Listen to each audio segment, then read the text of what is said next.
Bonjour tout le monde. Aujourd'hui, on va parler des sujets à propos desquels on me pose beaucoup de questions. Autant ici que dans ma vraie vie.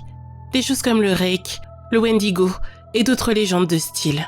Honnêtement, je ne peux pas dire que je sais beaucoup de choses sur eux. Mais en me basant sur le peu de choses que j'en ai lues, je peux dire que j'ai entendu des histoires qui semblent avoir une lointaine connexion. Vous connaissez le vieil adage qui dit que toute légende est basée sur un fond de vérité. Et je suis sûre que c'est vrai. Mais comme vous le savez tous, j'essaie de garder un esprit critique. C'est nécessaire dans ce milieu. C'est un peu comme travailler dans un hôpital, j'imagine. On pourrait passer sa journée à penser au nombre de personnes qui ont perdu la vie et au fait qu'il pourrait y avoir des fantômes ou peu importe le nom que vous leur donnez. Mais ça ne mène nulle part. Ça rend juste le travail plus difficile. Je pense que beaucoup d'entre nous ressentent la même chose et c'est probablement pour ça qu'on essaie de travailler comme si de rien n'était. Une fois qu'on devient paranoïaque, on ne peut plus vraiment faire marche arrière et beaucoup de recrues démissionnent à cause de ça. Il semblerait que mon parc ait un taux élevé de départ parce que les recrues passent leur évaluation et pètent un câble à propos de tout. Et ils n'ont pas l'air de réussir à passer à autre chose ensuite. Il faut apprendre à intérioriser et à se taire. J'ai posé quelques questions à Katie à propos de son expérience, parce que je voulais savoir ce qu'elle pensait du Wendigo. Elle n'avait rien de particulier à en dire, à part le fait qu'elle n'avait pas envie de trop y penser. Mais elle m'a dit qu'un de ses amis avait vu quelque chose de semblable. J'ai contacté cette personne sur Skype, Hector, et il a accepté de parler un peu avec moi. Il est au courant de mon travail ici, et il ne voit pas d'inconvénient à ce que je publie son témoignage. J'ai grandi en Oregon central, et il y a une réserve qui s'appelle Warm Springs, à environ 2 heures de là où je vivais. Je n'en dis pas plus parce que beaucoup de gens de ma tribu ont des amis là-bas, et une grande partie de la zone appartient à cette tribu. Quand j'étais enfant, on avait l'habitude d'y aller camper. Pas dans la réserve bien sûr, mais dans cette zone. Et j'ai rencontré beaucoup de gamins qui avaient grandi dans le coin. Il y en a un avec qui j'ai fait plus ample connaissance. Il s'appelait Nolan, et on a fini par traîner beaucoup ensemble dès que nos deux familles étaient dans la région. Ils ont aussi appris à se connaître. Du coup, on restait en contact. Et on se débrouillait pour aller camper aux mêmes périodes. On y restait pour environ 2 semaines. Ça faisait pas mal de temps passé là-bas. Mon père avait un camping-car. Donc bon, je suppose que ce n'était pas vraiment du camping, mais on prenait nos tentes et nos affaires. Et on montait le tout au-delà du camp la plupart des nuits. Je n'aimais pas beaucoup y dormir. Je préférais être dehors. Enfin bref. Une année, Nolan et moi étions là-bas. Je crois qu'on devait avoir 12 ans, quelque chose comme ça. On voulait sortir et camper près de la rivière, parce qu'on voulait essayer de pêcher pendant la nuit. On devait être au moins à 500 mètres du camp principal. Suffisamment loin pour qu'on entende ou qu'on ne voit personne. Je me rappelle bien de ça. On a traîné pendant la plus grande partie de la journée. Je me souviens pas de grand-chose à propos de ça. Mais en tout cas, au bout d'un moment, on s'est retrouvés à faire un feu, et je me souviens avoir été impressionné par ce qu'il avait son silex ou je ne sais quoi, qu'il utilisait pour l'allumer. Je n'avais jamais vu personne faire ça avant. Alors je trouvais ça plutôt cool. Je lui ai demandé de m'apprendre et on a fait flamber plusieurs trucs. Ce qui, en rétrospective, était assez stupide, vu qu'on était en plein milieu de l'été. Et si je me souviens bien, la vigilance incendie devait être jaune ou orange. Et heureusement, on n'a rien déclenché de grave. Et quand la nuit est tombée, on était assis autour et on parlait de ce dont les gamins de 12 ans parlaient. Ce dont je me souviens surtout, c'est qu'à un moment, il a regardé par-dessus mon épaule vers la rivière et m'a demandé si je pouvais le voir. Notre camp était fait de telle manière qu'on était à environ 3 mètres de la rivière et on était aussi à son point le plus large. Donc il devait y avoir encore 6 mètres jusqu'à l'autre rive. Il fait chaud par là en été, mais l'eau reste froide, ce qui est important. Donc j'ai regardé par-dessus mon épaule et j'ai réussi à voir quelque chose entrer dans la rivière en pataugeant de l'autre côté. De là où on était, ça ressemblait à un cerf, mais on ne pouvait pas vraiment en être sûr à cause du feu. Je me suis donc levé pour voir ça de plus près, et j'ai vu des ramures. Alors j'ai pensé que c'était un daim, mais j'ai trouvé ça bizarre, que ça vienne patauger dans l'eau. Et il n'y avait aucun doute sur le fait que ça venait vers nous. Alors, j'ai demandé à Nolan ce qu'il pensait, et ce qu'on devait faire. Il regardait le feu avec une expression étrange, et m'a dit de m'asseoir et de me taire. C'est donc ce que j'ai fait, parce que je ne l'avais jamais vu agir comme ça auparavant. Il m'a doucement murmuré de l'ignorer, et de continuer à discuter, comme nous le faisions jusqu'ici. Mais je n'arrivais pas à trouver quoi que ce soit à dire. Il était en train de parler d'un épisode d'une série quelconque, mais je pouvais entendre le cerf traverser l'eau, donc je ne faisais pas vraiment attention, et je continuais d'essayer de regarder au-dessus de mon épaule. Mais à chaque fois que je le faisais, il frappait presque mon bras, et me faisait le regarder lui. Je me rappelle que je n'étais pas vraiment effrayé au début. Je ne comprenais juste pas ce qui se passait. Mais ensuite, j'ai entendu le cerf sortir de l'eau. J'ai vaguement pu discerner ce à quoi il ressemblait. Et j'ai réalisé que ce n'était pas du tout un cerf. Car peu importe ce que c'était, ça se tenait sur 2 pattes. J'ai commencé à me lever.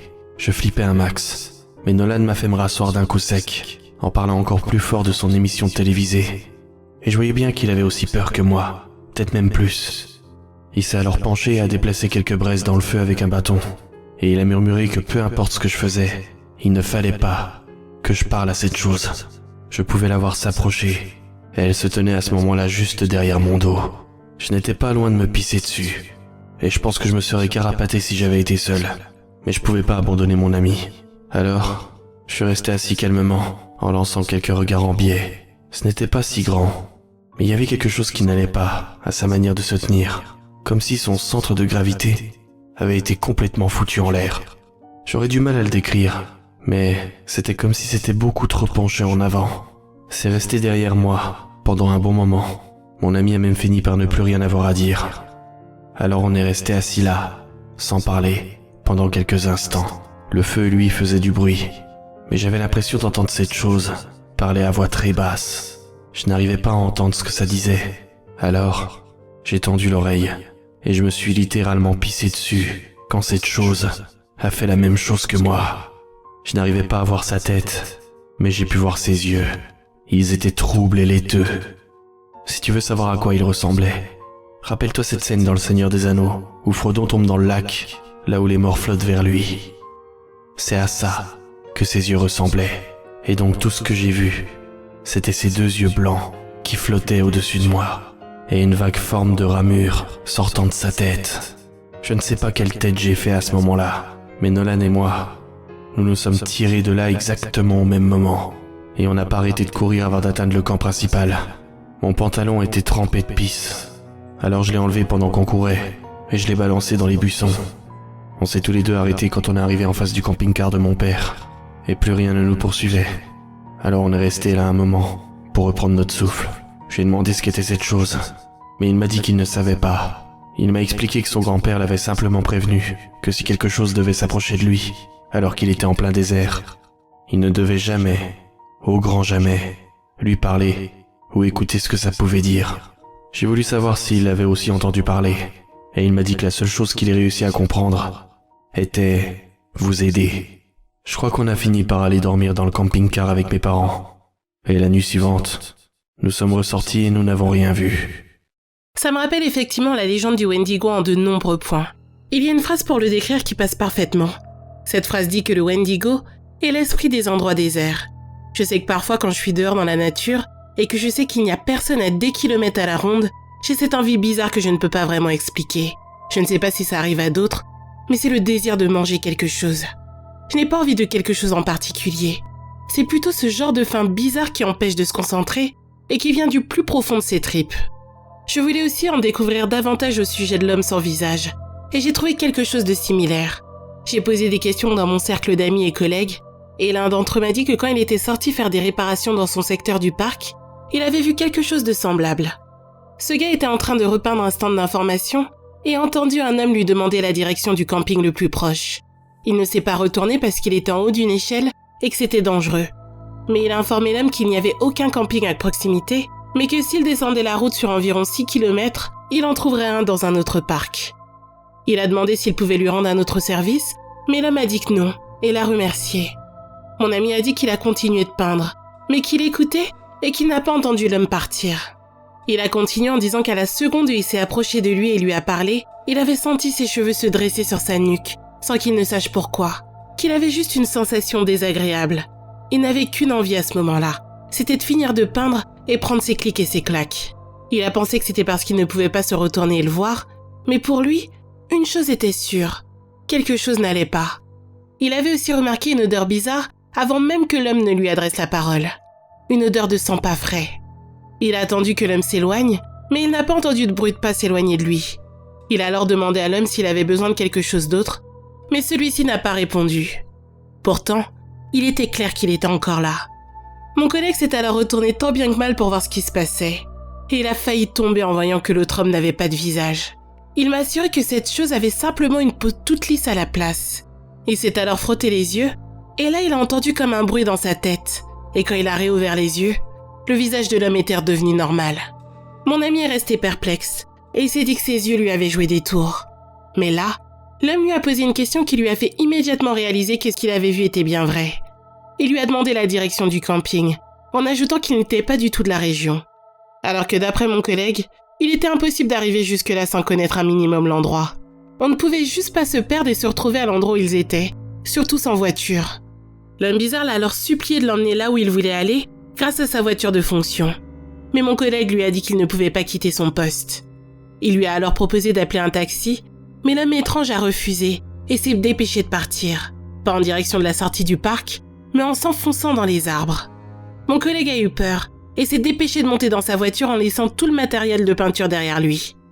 Alors qu'il roulait depuis bien 2 kilomètres, il a regardé dans son rétro. Et l'homme était là, à la lisière du bois. Et cette fois-ci, ça ne faisait aucun doute qu'il n'avait plus de visage. Il est simplement resté debout à regarder mon collègue s'éloigner. Puis il a disparu, comme s'il venait de s'évaporer dans les airs. De manière intéressante, dès la fin de l'histoire de ce gars, quelqu'un en a commencé une autre, mais avec une fin assez différente. Vous savez, il m'est arrivé quelque chose d'à peu près aussi bizarre il y a un moment.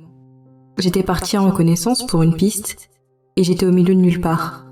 Je n'avais plus croisé personne depuis environ 2 heures, donc je ne faisais plus vraiment attention à là où j'allais. Je regardais surtout le sol la plupart du temps. Et puis, à un moment, j'ai atteint le sommet d'une colline et je suis presque rentrée dans un gars. Il était plus vieux, probablement la soixantaine, et j'ai commencé à m'excuser d'avoir failli lui rentrer dedans. Et puis j'ai vu son visage. Je me suis arrêtée et je l'ai simplement observé.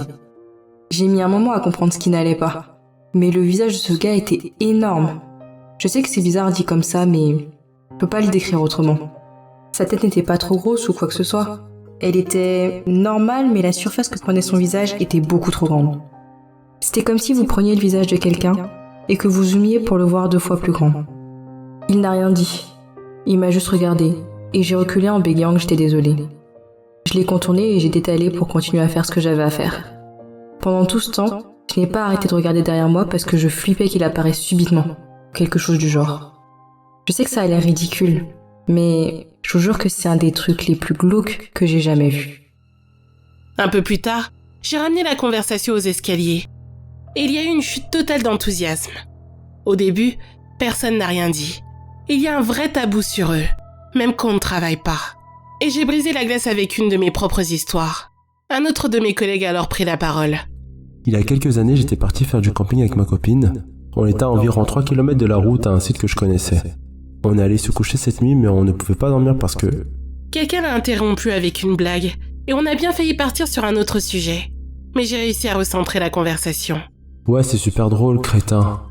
Non, c'était parce qu'on n'arrêtait pas d'entendre un genre de grincement. Mon frère grinçait des dents dans son sommeil, et c'était à ça que ça me faisait penser. Ma copine avait la trouille, mais je lui disais de ne pas faire attention. J'avais déjà entendu ça auparavant, et il faut simplement l'ignorer. Ça finit par s'en aller, vous savez de quoi je parle. On savait en effet de quoi il s'agissait. Au bout d'un moment, j'ai réussi à la faire dormir, mais je me suis réveillé 2 heures après parce que quelque chose n'allait pas. Je me suis retourné et elle n'était plus là. Et j'ai bien balisé parce que... Il a réfléchi quelques secondes et a pris une très longue gorgée. Enfin bref, je me suis précipité hors de la tente en criant son nom, mais je n'ai pas eu besoin d'aller très loin. Elle se tenait à l'extrémité du camp en regardant quelque chose dans les arbres, et j'ai vu qu'elle était très pâle. Le feu était en train de mourir, mais il y avait encore assez de lumière pour la voir. En tout cas, j'ai couru jusqu'à elle pour voir ce qui se passait. Elle semblait comme profondément endormie, sauf que ses yeux étaient grands ouverts. Elle avait l'air d'une junkie en plein trip. Vous voyez le genre. Alors j'ai passé mon bras autour d'elle pour la ramener, mais elle ne voulait pas bouger. Elle a juste dit quelque chose tout bas du genre « Je dois y aller maintenant, Eddie. Je dois y aller.